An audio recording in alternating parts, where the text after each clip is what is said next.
The new intern at the company had been bumming rides home with me every single day. Since we lived in the same direction, I never said anything about it. Until one weekend, well past midnight, when I was dead asleep and my phone rang. Her voice came through like a command. "I'm at Encore Karaoke Lounge. Get over here and take me home." I sat up, irritated. "It's 2 in the morning. Don't you think calling me to come pick you up is a little presumptuous? I'm not your chauffeur." She let out a cold scoff, dripping with arrogance. "My cousin is the HR director at the company. Driving me around is a privilege for you. Do what you're told, or I'll have him fire you." Oh, so she still didn't know I was the boss. When I didn't respond, Maureen Fox let out a smug little hum. "Scared now? Then get moving, and pick me up a hot milk on the way. I want it the second I get in the car." I listened to her barking orders, and I laughed. Maureen had started a month ago. I'd just come back from inspecting the factory floor that day, still in my work coveralls, and ran into her in the elevator right after she'd passed her interview. She wrinkled her nose, gave me a once-over, and instinctively put distance between us. Everyone at the company kept a respectful distance when they saw me, so I didn't think much of it. The next day after work, though, I was about to drive home when Maureen walked right up to my car, pulled open the passenger door, and sat herself down. Her tone was pure entitlement. "You're one of the factory technicians, right? I saw you drive past Lakeview Residences yesterday. That's where I live. Drop me off on your way." I was stunned. I opened my mouth to say something, but she'd already buckled her seatbelt and was snapping at me with that cold impatience of hers. "Let's go already. I'm in a hurry." She pulled out her phone and started scrolling, not sparing me another glance. She was new. I let it slide. It was on the way, so I drove her. When we pulled up to Lakeview Residences, she didn't say thank you.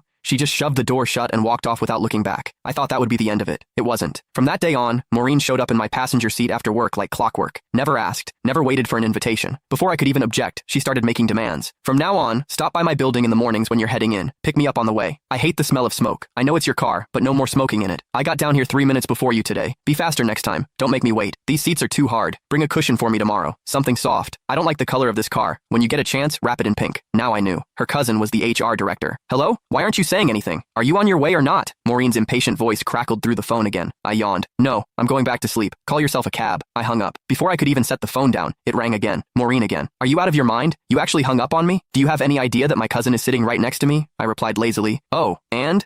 She let out a contemptuous scoff. "You don't even get it, do you? No wonder you're stuck doing grunt work at the bottom of the company. Let me spell it out for you. I brought my cousin and his whole family out tonight for karaoke and drinks, to thank him for getting me hired. If you had an ounce of sense, you'd get over here right now, settle the tab at Encore, then drive every single one of us home. Make a good impression on my cousin. Do a good enough job, and maybe I'll put in a nice word for you. One sentence from my cousin, and you'd be transferred out of the factory floor and into an office. Just like that. What a scheme. So she didn't just want a personal chauffeur, she wanted me to foot the bill too." I paused, then asked, testing the waters, "You're sure your cousin can get me promoted and reassigned with a single word?" But Maureen didn't hesitate for a second. "Obviously. Let me tell you something. Last month, some guy in the marketing department mouthed off to my cousin once. Just once. My cousin had him shipped off to the warehouse. The man had been with the company 6 years, and he didn't even dare make a peep about it. Gone. Just like that. So don't bite the hand that feeds you. My cousin's reach inside this company is beyond anything someone like you could imagine." I went quiet for 2 seconds. It hit me. Last month, there had been a solid veteran employee